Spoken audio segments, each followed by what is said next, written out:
따뜻한 조명이 스며드는 새벽. 당신은 잠에서 깨자마자 머릿속을 스치고 지나가는 첫 생각이 무엇인지 기억하나요? 아, 또 하루가 시작됐네. 피곤해. 그렇게 나지막이 내뱉는 순간 아직 한 발짝도 떼지 않았는데도 오늘이라는 가능성의 씨앗은 음산한 구름에 가려집니다.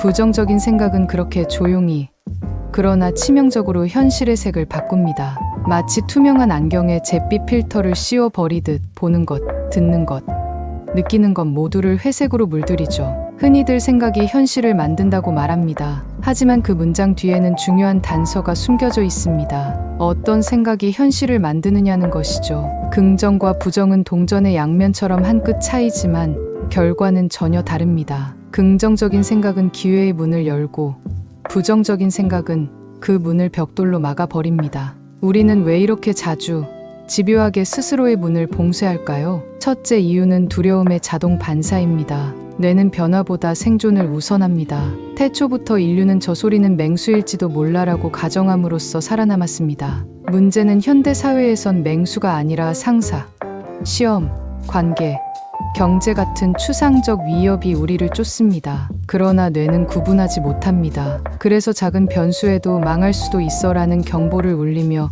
부정적 시나리오를 무한 재생합니다. 우리는 그것을 현실의 예언으로 착각하고 결국 그 예언을 실현시키는 행동을 합니다. 회피, 소극, 포기. 둘째 이유는 자기 정체성의 문제입니다.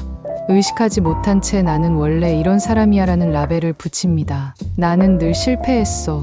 나는 운이 없어. 나는 다른 사람들보다 능력이 부족해. 이런 라벨을 마음 깊이 부착하면 라벨과 맞지 않는 증거가 나타나도 자동으로 무시합니다. 반대로 라벨을 확인해줄 작은 사건은 확대경으로 들여다봅니다. 그 결과 원래의 라벨은 더 굵은 글씨로 새겨지고 가능성은 점점 작아집니다. 셋째 이유는 사회적 전염입니다. 부정적인 생각은 감기보다 전염성이 강합니다. 회사 휴게실에서 한 사람이 이번 프로젝트 망한 것 같지 않아? 라고 툭 던지면 순식간에 공기는 무거워지고 그 다음 사람의 어깨가 처집니다. 우리는 자신도 모르게 집단의 기류를 호흡하며 망했을 것 같은 현실을 함께 만들어 갑니다. 반대로 이번엔 다를 거야 라고 믿자는 긍정의 한마디가 공기를 바꿀 수도 있지만 부정은 긍정보다 2배는 빠르게 퍼집니다. 이 세 가지가 얽히면 부정적 생각은 눈덩이처럼 커집니다. 눈덩이가 굴러갈수록 자존감은 깎여 나가고 행동 반경은 좁아집니다. 결국 내가 해봤자 하는 체념이 자리 잡습니다. 그때 현실은 정말로 원하는 모양으로 빚어지지 않습니다. 실패가 아닌 시도조차 없는 공백만 남으니까요. 그렇다면 어떻게 끊어낼 수 있을까요?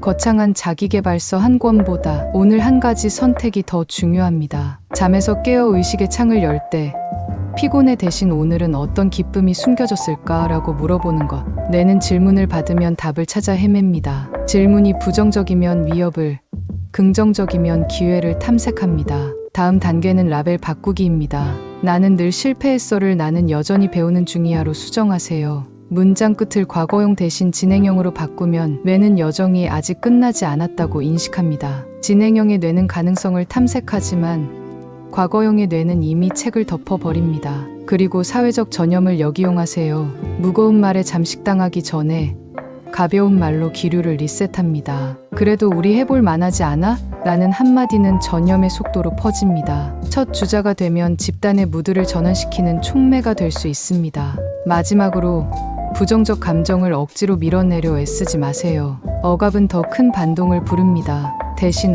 또 두려움이 왔구나 하고 이름 붙여주세요. 지금 내 안에 두려움이 실패할 거야 라고 속삭이고 있네. 이렇게 감정을 대상화하면 주도권은 당신에게 돌아옵니다. 두려움이 발언권을 얻었어도 결정권은 당신이 갖습니다. 작은 실험을 해봅시다. 오늘 하루 부정적 단어가 입에 맴돌 때마다 그렇다면 을 붙여보세요. 힘들어.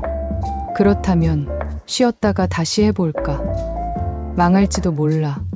그렇다면 망하지 않을 방법을 찾아볼까? 이 두 글자의 꼬리는 생각의 방향을 틉니다. 방향이 바뀌면 현실이 따라옵니다. 20년 전 한 다큐멘터리에서 만난 사나기는 이렇게 말했습니다. 정상에 오르기 전까지 계속 포기하고 싶었다. 그런데 포기하면 편해질까? 라고 스스로에게 물었더니 아니었어. 결국 포기하면 평생 정상은 어땠을까를 떠안고 살아야 하니까. 부정적인 생각은 포기라는 달콤한 회피를 권하지만 그 달콤함 뒤에는 평생의 무게가 기다리고 있습니다. 반대로 한 발 더 내디딜 때마다 무게는 가벼워지고 시야는 넓어집니다. 당신의 현실은 어떤 색인가요?